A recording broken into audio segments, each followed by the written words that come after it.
આપ સૌની મંજૂરી હોય તો કે આપણા પરિવારનો કોઈ સભ્ય, કોઈ વડીલ જો ક્યારેક ભૂલ કરી બેસે તો એ ભૂલને સુધારવાનું કામ કોને કરવું જોઈએ? એ ભૂલ સુધારવાનું કામ આપણા પરિવારના સભ્યએ કરવું જોઈએ કે ન કરવું જોઈએ?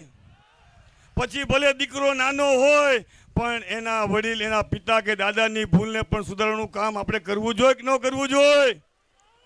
તો જામ સાહેબના ઘરે ગયા, પગમાં પડ્યા, અને ક્યાંક મારે જામ સાહેબને પણ કહેવું છે કે આપણો દુશ્મન ચાહે રણ મેદાનની અંદર આપણી સામે આવે કે આપણો દુશ્મન આપણા ઘર આંગણે આવે, ક્ષત્રિય ધર્મ એવું કહે છે કે રણ મેદાનની અંદર ક્ષત્રિય જ્યારે પણ લડવા જતો તો દુશ્મન દૂરથી આવતો હોય તો પાણીનો કળશો ક્ષત્રિય પહેલા આપે કે પહેલા પી લે પછી લડશું આપણે.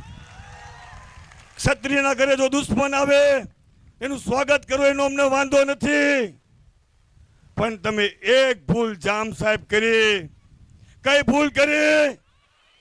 એને પાઘડી પહેરાવવાની ભૂલ કરી. અને એ પાઘડીની ભૂલ જે સરકાર ભાજપની હોય અને એ સરકારના નુમાઇંદાઓએ આ પાઘડીને ઉછળવાનું કામ કર્યું. આપણી મા બેન ઉપર ખોટી ટિપ્પણી કરી, તમે એને પાઘડી પહેરાવી છે. આજ મા ભવાનીના સોગંદ છે આપ સૌને, મા ભવાનીના સોગંદ છે. હવે દિવાળી આવે ત્યારે જામ સાહેબને રામ રામ કરવા ન જતા. જશે ભાજપ વાળા, જશે મોદી, આપણે આજથી જામ સાહેબની અરે રામ રામ જય માતાજી ભાઈ. પાકું છે ને? અને આપણા